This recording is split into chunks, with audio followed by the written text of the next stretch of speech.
આ ઉનાળાની ગરમીમાં તમે લોકો આઈસ્ક્રીમ ખાતા હશો, પરંતુ ક્યાંક તમે ડિટર્જન્ટ પાવડર વાળી તો આઈસ્ક્રીમ નથી ખાતા ને? હવે જેમ જેમ ઉનાળો વધે છે, જેમ જેમ ગરમીનો પારો વધે છે, એમ આપણે વધારે ને વધારે આઈસ્ક્રીમ ખાતા હોય છે. અને અત્યારે બજારમાં તો અઢળક પ્રકારની અઢળક રંગોની આઈસ્ક્રીમો આવી ગઈ છે.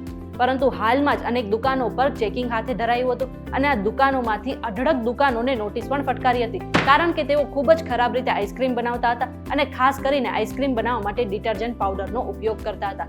તો પ્રશ્ન એ થાય કે આવા ડિટર્જન્ટ પાવડર વાળી આઈસ્ક્રીમ ખાવાથી આપણા શરીરને શું નુકસાન પહોંચે છે અને આવી આઈસ્ક્રીમની ઓળખ આપણે કેવી રીતે કરવી? જો તમારે પણ એ જાણવું છે તો આજનો આ વિડીયો આખો જોઈ લેજો. તમે આવી ગયા છો વીટીવી ડિજિટલ પર ને મારું નામ છે મેઘા. હાલમાં જેવા સમાચાર આવ્યા હતા કે કર્ણાટકમાં ફૂડ સેફ્ટી એન્ડ ડ્રગ એડમિનિસ્ટ્રેશને 220 જેટલી દુકાનોમાં દરોડા પાડ્યા હતા.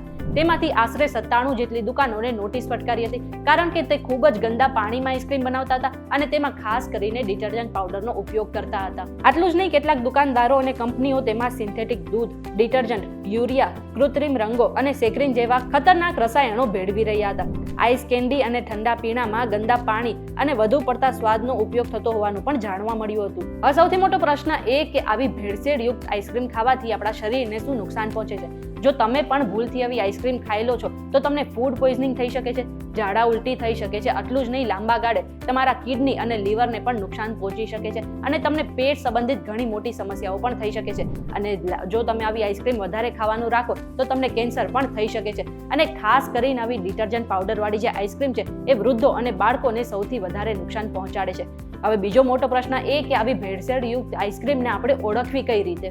તો તેમાંથી સૌથી પહેલું છે વોટર ટેસ્ટ. એટલે કે તમે એક ગ્લાસ પાણીનો લો અને થોડી તેમાં જે ઓગળેલી આઈસ્ક્રીમ છે તેને તેમાં નાખો. હવે જો આઈસ્ક્રીમ શુદ્ધ હશે તો તે પૂરેપૂરી પાણીમાં ઓગળી જશે, અને જો તે શુદ્ધ નહીં હોય, તે કેમિકલ યુક્ત ભેળસેળવાળી હશે, તો જે આઈસ્ક્રીમ છે તેના પરપોટા અથવા તો કોઈ ફીણ જે છે એ તમને પાણીમાં દેખાઈ જશે. હવે બીજો ટેસ્ટ છે કે તમે રબિંગ ટેસ્ટ કરો. હવે જ્યારે પણ તમે આઈસ્ક્રીમ ખરીદો છો ત્યારે જે આઈસ્ક્રીમ છે તેને તમારી આંગળીની વચ્ચે જે છે તેને થોડી ઘસેડો અને મસળો, અને એ પછી તમે જુઓ કે જો તમારી આંગળીમાં તમને ચીકણું ફીલ થાય છે, ચીપચીપું ફીલ થાય છે, તો એ આઈસ્ક્રીમ જે છે એ ભેળસેળયુક્ત વાળી છે. અને ત્રીજું છે કે આઈસ્ક્રીમને તમે સૂંઘો. હવે જો આઈસ્ક્રીમ સૂંઘવાથી તમને કોઈ કેમિકલની સુગંધ આવે છે અથવા તો કોઈ તીવ્ર ગંધ આવે છે ને, તો એ આઈસ્ક્રીમ ખાસ કરીને ભેળસેળયુક્ત વાળી છે. હવે એ પ્રશ્ન ઉદ્ભવે કે ભૂલથી આપણે આવી ભેળસેળયુક્ત આઈસ્ક્રીમ ખાઈ લઈએ અને એ પછી આપણા શરીરમાં કોઈ લક્ષણો દેખાય તો તેનાથી બચવા આપણે શું કરવું જોઈએ? તો જો તમે પણ ભૂલથી આવી આઈસ્ક્રીમ ખાઈ લો છો અને તમારા શરીરમાં ઝાડા ઉલટી અથવા તો એ સિવાયના કોઈ લક્ષણો દેખાય છે, તો સૌથી પહેલા તો તમારે પુષ્કળ પ્રમાણમાં પાણી પીવું જોઈએ. આટલું જ નહીં, સારો હળવો અને સુપાચ્ય ખોરાક પણ ખાવો જોઈએ.